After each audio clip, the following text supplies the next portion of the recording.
So with Mother's Day for me, I lost my sister around Mother's Day. I also was very involved in raising her son. And then at one point I did have a complicated relationship with my own mother. So for the past 5 years, it seems like Mother's Day would come for me and I wasn't sure how to celebrate it. So I own the Lovely Letter Co. For those of you that don't know what the Lovely Letter Co. is, I design greeting cards and home decor and now apparel items that's meant to help women who are struggling. I started after losing my sister. Grief was something that I'd experienced before, but not in this kind of way. And I started using art to kind of, and journaling to be a part of that processing. And so what you see at the Lovely Letter Co. is a true reflection of my healing process with that. With our apparel too, we just want to offer women clothes that are comfortable and that make you feel confident, because when you are not wanting to go out into the world, finding what to wear can be really hard. And so if you can get over that hurdle to then go be with other people, that's just our hope for that. And so as I was thinking, designing cards for Mother's Day this year, I was like, we need to have something. We need to be able to have a space that we can have women come in, feel encouraged, and so our hope is that you would come into the space today feeling that way. And so yeah, that brought us here today to In Bloom. I have Kayla next to me.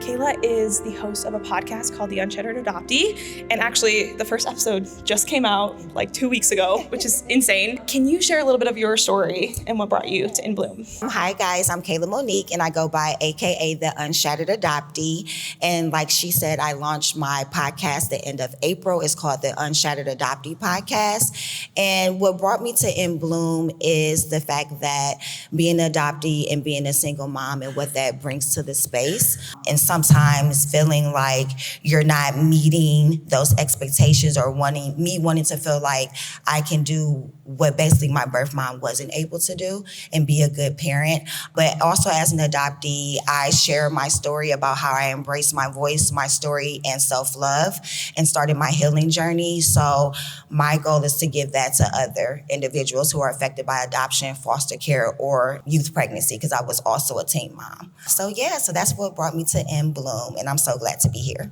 Thank you. Thank you. Next, we have Bianca. Bianca's going to share a little bit about her mom. So can you just share a little bit about your story and what brought you here? So yes, I'm Bianca. I lost my mom when I was 20 years old. I'm happy to be here. A lot has happened, right? Marriage, kids, starting a business. So those big, moments, special moments, I didn't get to have with her. I am grateful for my mom's sisters who have been with me through this, because I don't even know how I would be able to do life with just that person. Some days are hard, life goes on. And then when you have 4 little ones, it's always busy. But sometimes I'm like, today sucks. I really miss her. Or I want to pick up the phone and give her a call, and I can't. So I just hold on to the memories of what we've had and just thanking God for the season that we had together. Grief can be really hard in that, even so many years out, that kind of wave of oh yeah, that's a thing that is a part of me. So thank you. Karen drove all the way from Wisconsin. Can we just give her a round of applause for that? Can you share a little bit of your story about what brought you here? Yeah, absolutely. 9 hours in a vehicle is wonderful when you can be by yourself and listen to a book. So it was great. I had no problem with it. But I am here because I have a very complicated relationship with my mom. It has been my entire life. And just in the last 5 to 6 years has gotten to the point where we have very limited contact. She lives a mile from my house, and so it's really hard, and people don't talk about that. And I think it's just an important thing to talk about because I don't want to be in that position. But for reasons beyond what I can control, that's how it is. And I just want to be able to share that with all of you. Thanks, Karen. And then Christy, I think we've kind of have mutual friends, and I've seen you before, but this is our first time having a real conversation with each other. So it's a real conversation with microphones and people in front of us. Can you tell us a little bit about your story and what brought you here? Yeah, so I'm a mom of 6 and a grandma of 2, believe it or not. Don't I look young? I have 2 stepchildren, hence the grandma part. So my first experience as a mom was being a stepmom. And then I had 2 biological children, and then my husband and I decided to become foster parents. And we had 3 children in and out of our home through that experience. And then I got pregnant with our 3rd biological child at the same day. I went into labor actually with him the same day that our foster daughter reunified with her mom. She was reunified for 3 months, and then she came back into our home, and just a lot of trauma. And her story just has made motherhood not what I thought it was going to be. And it has made it really, really hard. And when Lizzie reached out to me and said, hey, I got your name from somebody that you'd want to, maybe share part of your adoption story and blah, blah. And I said, girl, I am not in a place right now where I feel like you probably want to hear my story, because we're in a hard season right now. She said, well, actually, that's exactly what I want to hear right now. So I am here to be vulnerable and open and share my journey and my story with you, trying to keep the discretion with my daughter, in mind as well. But, this motherhood's hard, and it looks different in different seasons. And I think that the isolating part is we don't talk about the hard. We live in a culture and a society of social media where everything is like bow ties and hair bows, and that's just not how it is. And I think it's really important to share the hard as well as the beautiful, but so people aren't feeling alone. Yeah, we appreciate you just walking that line and that tension, because it takes so much bravery to do that. So truthfully, I don't think this event would have taken place without Kay. I posted a little thing saying on my story of like, I think I want to do this, I'm not sure. And Kay reached out to me, and we talked for like an hour, and just her artwork that's displayed here, just such a cool opportunity to be able to share that with you all. So tell us why you're here. Yeah, when Lizzie talked about this, I was like, I need to call her. We have to talk. Honestly, a year ago, I can't believe that I'm sitting here, because I don't think I could have done this a year ago.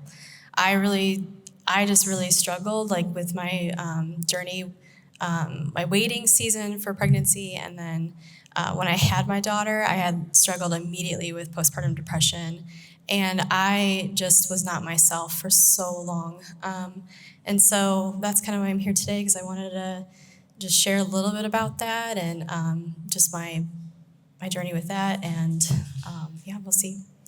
Just so you guys know, a caveat, if there's a question on here that you're like, I don't feel like it's the time for me to answer this one right now, there's that grace there. We want to make sure that you're not feeling uncomfortable at all. And everyone in the audience, we were talking about this last night. Have you heard the TikTok that's like, we listen and we don't judge? So I'm going to ask you to repeat after me. We listen and we don't judge. Yeah, so thought that'd break the ice a little bit. But so we're going to dive into some questions that are shared, and then I'm going to dive into a couple each individually with them. That way, in case you just want to hear more about someone's story, you have that chance to do that. So Kay, we'll start you with this one since you're the mech in that end. What's something that surprised you in your journey just with motherhood, that becoming a mom, and then so excited about it, and then coming out of it and just wondering, what did I get myself into? Yeah, it was a lot of that. What did I get myself into? I struggled with that for a while right after having Selah, and I don't know, because I longed for a baby. I longed for Selah, and we prayed for so long, and my husband and I, we waited 5 years into marriage to just start a family. We were just busy and just loving life the way it was, and then when we were ready, I was like, okay, this is gonna, let's do this. Let's have a family. And I was like, okay, it'll probably take a couple months to have a baby. It won't take, hopefully, too long, because I had dealt with some health concerns beforehand, and I wasn't sure how long it would actually take. So in that waiting season, month by month, my cycle would come, and I would be like, okay, maybe not this time. And it took a long time, and it really diminished me as a woman. And I was like, will I ever have this? And so that kind of surprised me. And then when I became a mom, it was so hard. It was so hard for me. It took a long time for me to like take care of myself. Even like my mom like realized that something was off with me. Like I wasn't myself anymore. And so I think like, and even going back, like I was a nanny for so long. I was an auntie since I was 12. So I was like, oh, I'm good. I can do mom. Like I can be mom. But I think I was just like tossed with this postpartum depression that I didn't ask for. Nobody asked for that. And I really had to learn to navigate through that and realize that I'm not a bad mom, but that was just a huge hormonal thing for me. The funny thing I think people don't recognize going into a new season is that there's always a loss with that. There's always some kind of grief that you enter into. And I think having a child is one of the first things that people don't realize, that while it's such a great thing and such a beautiful thing that you hope for and wish for, you do lose who you are as a person in some ways. But you do gain some other parts of yourself too. You learn more about yourself. Yeah, so thank you. What's something that surprised you in your journey? A journey as a motherhood, right? Like, I don't know if any of you have siblings, but you're like, same mom, same dad, and I couldn't be as opposite could be from my sibling, right? And same thing when you have kiddos. You're like, my firstborn was quiet and peaceful and loved, and my second one was like jumping off of like the stairs and breaking his arm, and I was like, what in the world's going on? So a lot of times when you hear the word foster care, people are like, every child just needs the love. They just need the love. You know, they need a safe place and they need the love. Well, I had plenty of that. And we can give that. And I was a stay-at-home mom and I was homeschooling my kiddos. And I'm like, yeah, we can do this. And I fill out the application. And at the top of the application, it said foster care, adoption, or foster and adoption. And I was filling it out. My husband goes, well, why aren't we filling out foster to adopt? And I'm like, well, no. Like, we're going to love on a child. And then that child's going to go back to mom, and it's going to be this picture perfect kumbaya moment. And that was my hope and my intention. And, you know, the question, well, do you get attached? Well, absolutely you get attached. And that's what these kids need. They need the attachment. They need somebody who's going to mama bear them and fight for them. And that part was easy. I was a mom, you know, I can advocate and I can do all the things. And then you start seeing trauma.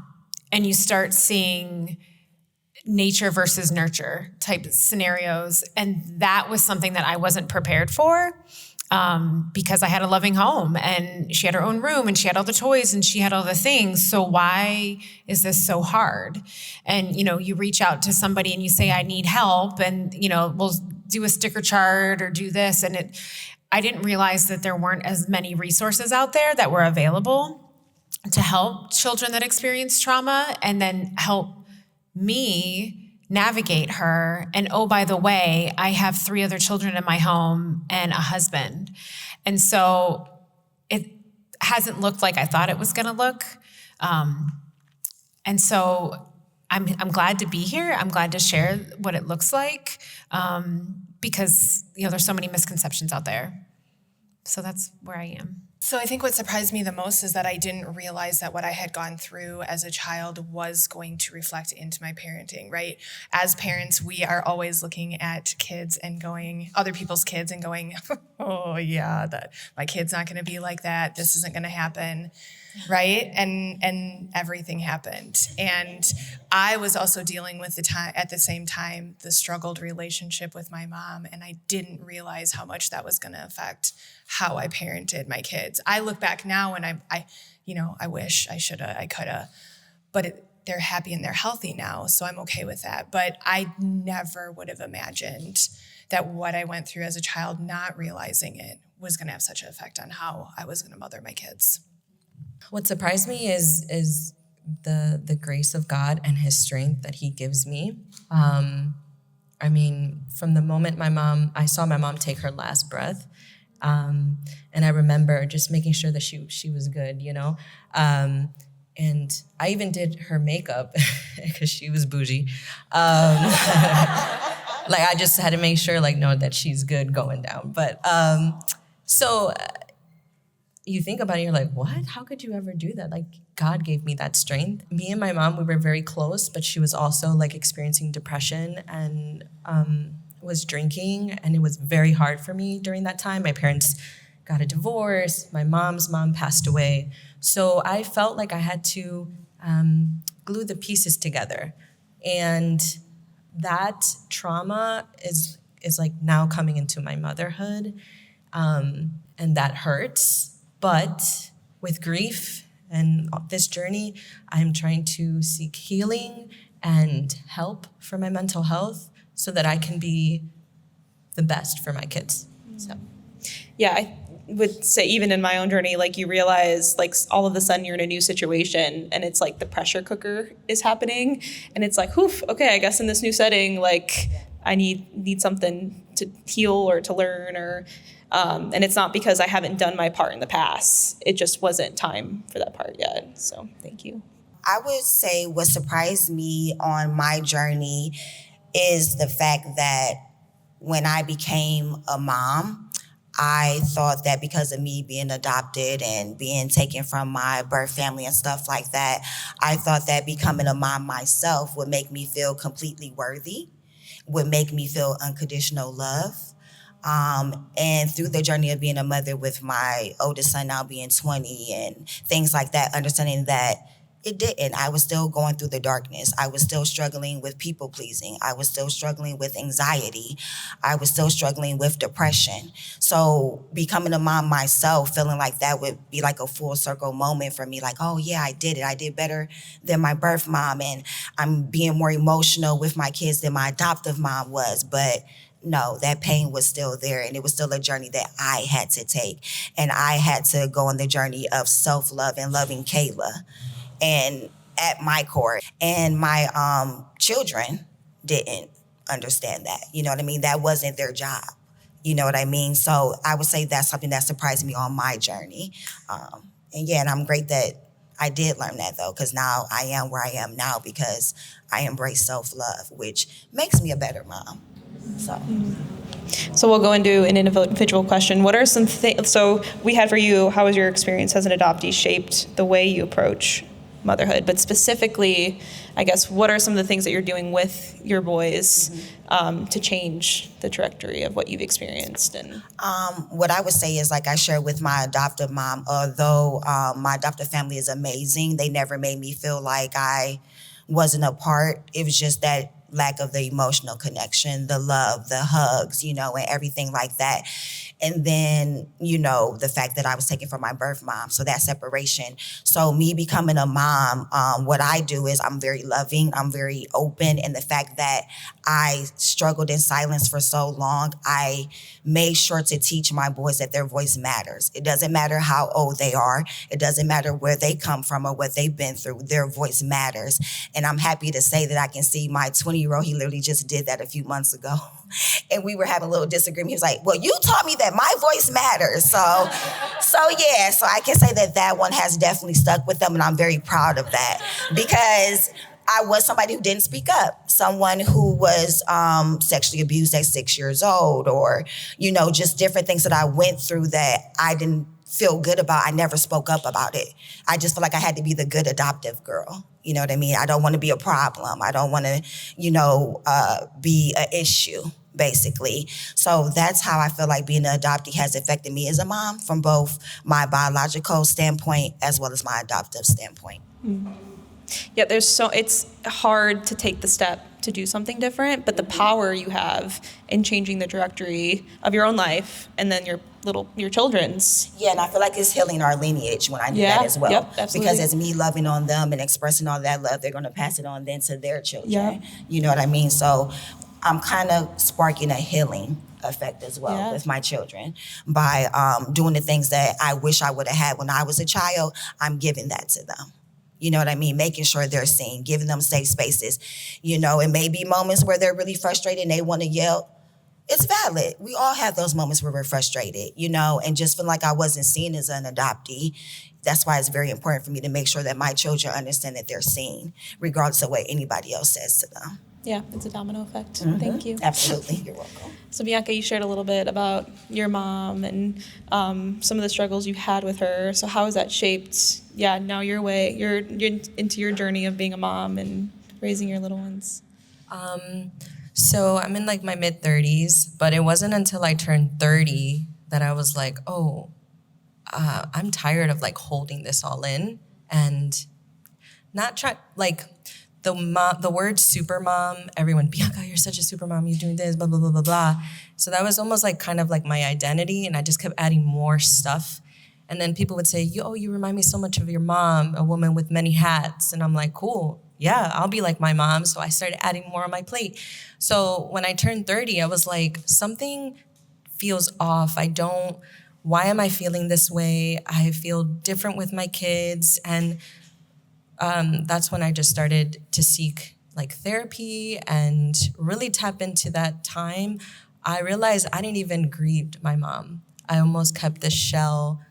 Bianca has it together and I don't. And I started seeing that the way I was responding to my kids.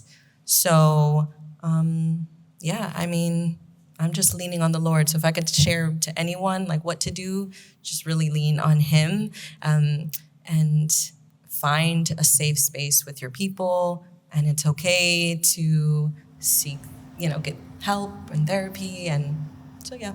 Yeah, there's nothing weak about saying that I just can't do No, this. it honestly makes you stronger, Yeah. And healthier and better for the people around you. So, Yeah, thank you. Karen, what does it look like for you to rewrite the story of motherhood in your own life? We'll continue that theme. So picture sitting in Bob Evans this morning. This is the second time I've been in Bob Evans. They do have good biscuits. They do. They were great. And I come to this question and I'm wanting to cry because it's hard. It's a balance of I wish I had done things differently because of my relationship with my mom.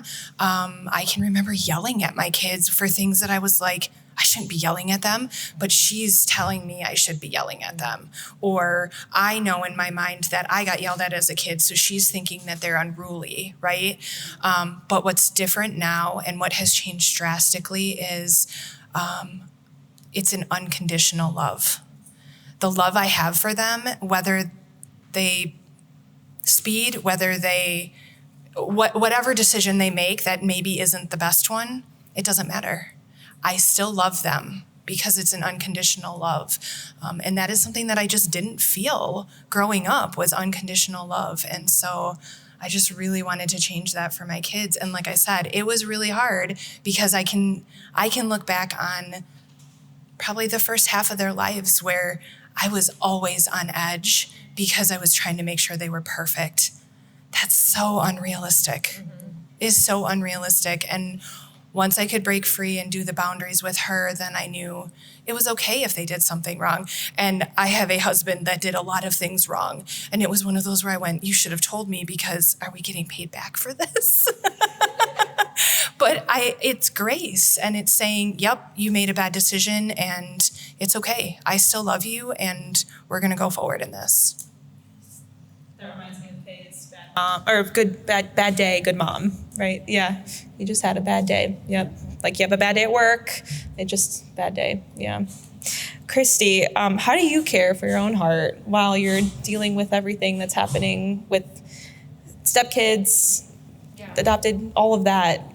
I think my husband and I actually got in an argument last weekend, and he said, I feel like I'm always the last one that you help. And I said, no, I'm always the last one that I care for. And I think that for me, my generation, we kind of grew up and it was, you're okay. Don't cry about that. You're okay. You'll be fine, whatever. And I finally had to say, I need help. And I found a group of moms that are journeying the same painful and bumpy road as I am.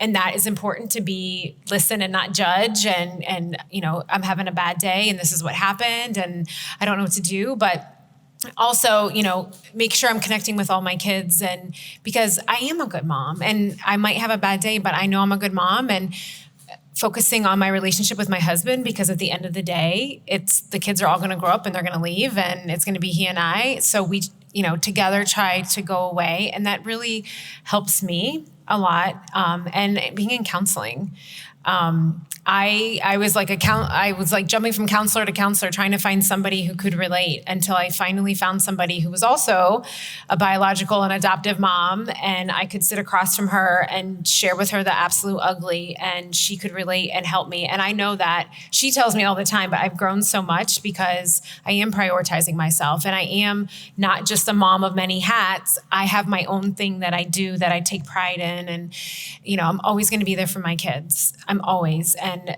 I tell them, there's nothing you will ever do that will make me stop loving you. I just don't like you some days. But having that balance and giving myself grace as I grow and as we all, go through our different seasons together has really helped my heart and my self-worth and my value that I see in myself, that I am valuable and I am a good mom and I am a good person. It is very healing for me. Yeah, that's good. And even I would say too, with your relationship with your husband, like that's not just good for you, it's good for the kids to see too, right? Because they see like, okay, this is what healthy is, not sacrifice constantly. Yeah, thank you. Okay. What did postpartum look like for you? Not just physically, but emotionally and spiritually? Yeah. So along with like physically though, like dealing with tearing, dealing with, I had a really hard breastfeeding journey with my daughter. I was in pain 24/7 for 8 months straight. And I'm not exaggerating that. And it was because my daughter had a tongue tie and I had to get that fixed. And once that was fixed, things got a little bit better. But definitely with that pain, like constant, like physical pain, there was days that like I couldn't take care of myself. I would stare in the mirror and I'd be like, okay, I gotta brush my teeth. I gotta get dressed, I guess. And I just didn't know like how to take care of myself anymore. And I remember just really being like, I gotta lean on to Jesus because he's not left me in this season. Like I remember too, even people would ask me like, oh, so are you painting again? Are you doing like your craft stuff again? And I'm like, I can't even brush my teeth. Like, how am I supposed to do all this stuff? And so I've realized I've seen like God in my journey with postpartum depression because I've had to have a lot of grace for myself and be like, this is hard. I had to accept that it's hard for me, and I'm not alone in that. Like, I think that was like hard for me too to realize. And I felt like a lot of people didn't, or like I maybe was complaining too much or just saying like, this is really, really hard. And I wasn't showing like, well, I am grateful I have a baby, because some people can't have children. And like, I like know that. And so I was trying to show that I was joyful, but then I had to realize that like joy and pain can coexist in each season of our lives. And so that took me a while to discover that and realize that. But yeah, God was just really good. And I've been able to use my like poetry, like real raw stuff, to kind of help me process it all. And so, yeah. Next question for everyone. So we'll start with you, Kay. What do you wish more people understood about your story? I was telling you about that a little bit last night, like, and I kind of just said it that I want people to realize that I don't hate being a mom. Like, I love my daughter so much, but it's been hard. So I want people to know that, like I said, that joy and pain can coexist in each season, and just to be real and honest with everybody that. Like I love my kid and I'm so grateful for her. Like I said, I know that I'm fortunate to have a child. So I'm grateful for that, but yeah, it's just hard. And I'm grateful for this space to be able to like share that and, to be here today talking about something that was just so dark for me, and like to have like artwork and poetry about it. Like, it's crazy. It's beautiful, and healing is hard, but it's good. And so, yeah. Yeah, to heal is something, but then to like create the courage and stuff it takes to create something that's reflective of that it's healing in ways, but it's hard. So I just commend you in that. Mm-hmm. How about you, Christy? Exactly what she said. Like you can love on your like all my children are so different. They're so different, and I could rave about them all day, and then I could come up here and tell you all the things that they drive me nuts about them all day. And I think that people don't talk about it. And I think that especially in the foster and adoptive world, like we're told this is how it's going to be. And I have yet to meet one person that it fits the text of what they share with you, because that's not how it is. And I think that isolation and shame can just be so deeply rooted. And like you had shared, like how healing is hard, but it's important. Like, look, I'm still going to journey on this road. I can journey on this road and I can continue to struggle, or I can journey on this road and I can try to heal. And I think sharing it and talking and finding your tribe of people who love you in the good and love you in the super duper ugly has been really healing for me and important for me. And I share our story because, a lot of people aren't talking about it, and that's not going to help women heal. I think what's beautiful about what's happening here with everyone sharing is that while you have different perspectives and parts of your journey, there are the threads that are kind of continual. And so even if you're talking to someone who doesn't exactly understand what you're going through, there's probably something that they can connect with. And so you can't discover it that, though, unless you've opened up the conversation and started talking to people. So thank you. Well, this question was really hard for me to read and answer. And I was telling Lizzie yesterday when she took me to breakfast that if this question comes about, I'm going to be really honest. And my honesty in this is I know that she's my mom, because that's typically what you hear is she's your mom, so you should fix it. And I get that, but I'm her daughter. And I deserve boundaries, and I deserve health, and my family deserves it as much as she does. And I love her. I love her for the things that she gave me throughout my life. She was a single parent who raised me, who worked 40 years at a paper mill in order to take care of me and make sure that I had what I needed.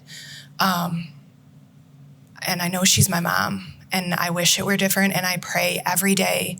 That's how I honor her, is I pray every day that something will change and we will have a better conversation and it will go differently. So I just want to say that I know she's my mom. That's what I want everybody to know.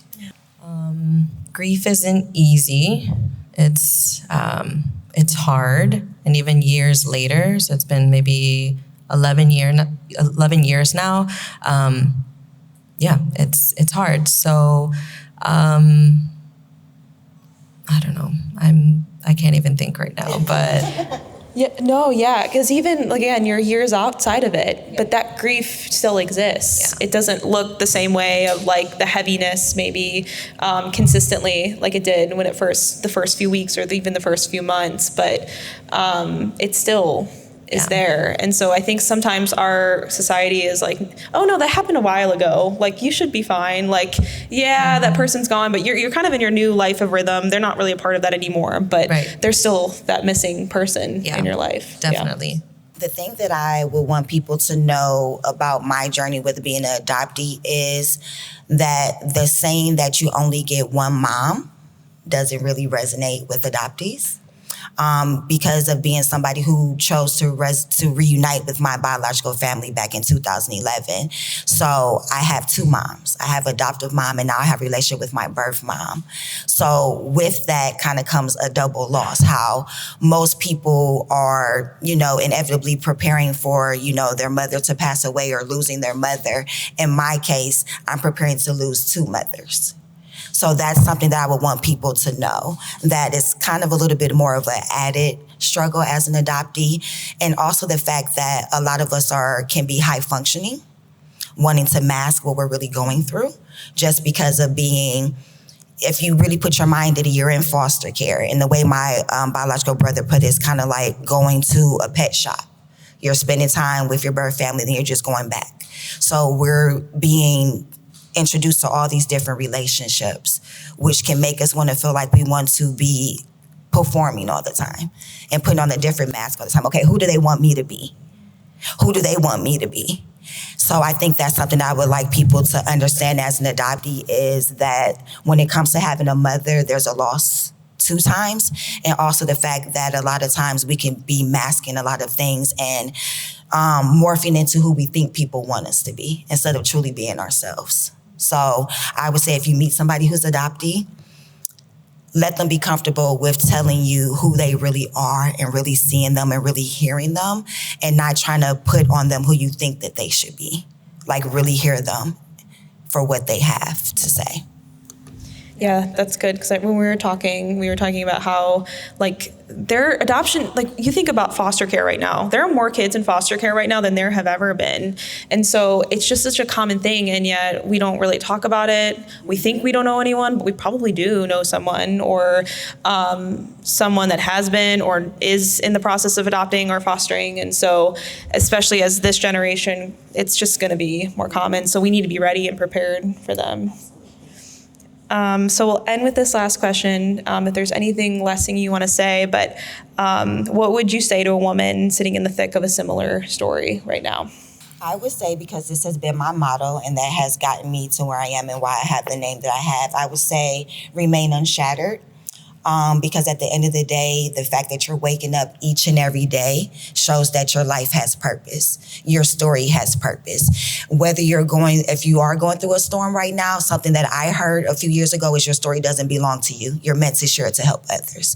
So if you are going through something very traumatic or a struggle right now, keep going, be unshattered, because somebody's going to need to hear that story and somebody's going to see who you are through that unshatteredness. So keep going and just be unshattered, regardless of what you're going through, because it has purpose. Even if you can't see it now, it has purpose, because I'm sitting here right now through everything I went through, being 95 pounds and just toxicity and, but I was able to get through it. And sometimes when you're all the way down, you have no choice but to go up. So it's really your choice about, do you really want it? Do you deserve it? Regardless of what anybody else thinks. Do you deserve it? And I hope the answer is yes, you do deserve it. If you want to cry, cry. If you want to be mad, be mad. It's not easy, but I could tell you, just find the people who are going to pour into you. Remove yourself from people who are not going to uplift you or encourage you. And sometimes it's even the people that are really close to you, and it could be your family member. And I just said, you don't serve me right now. You don't serve me in this season. And that's okay to say. And don't be afraid to seek help or to speak out, because if you keep it bottled in like I did for so many years, then you start cracking and it becomes a big explosion. And so, yeah.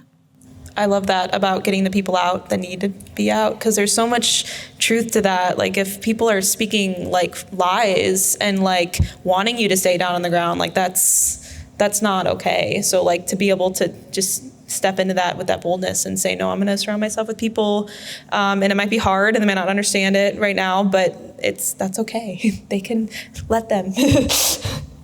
I think what I would say to somebody in my shoes is, I know that it is really tough. And I know that probably for the first time in your life, when you're looking at a relationship with your mom and you're going to put boundaries on it, it's going to be really hard. And you're going to take 10 steps back, to take 2 steps forward, to go back a little bit. But you're worth it. You're worth it. Your family is worth it.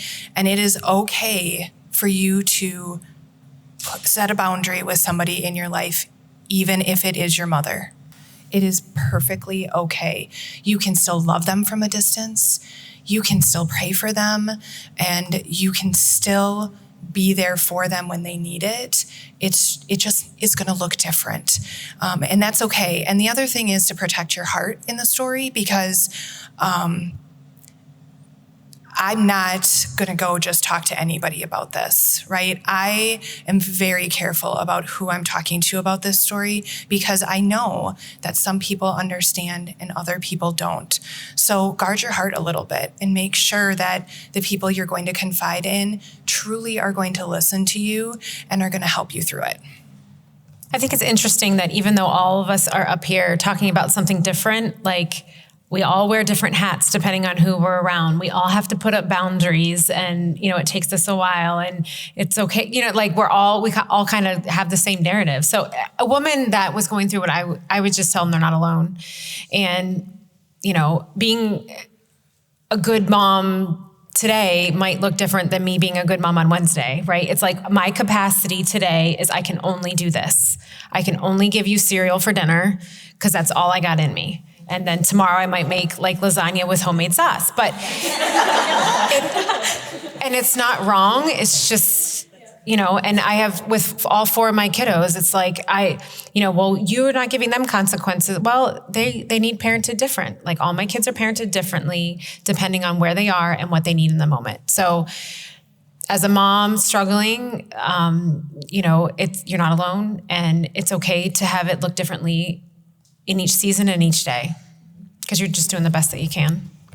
I think the beautiful thing about that too, I keep thinking of child perspective, but like kids need to know that they can be human too. Like when you are showing up for your child and saying, this is all I have today, that gives them permission to have grace for themselves. And so, yeah, thank you.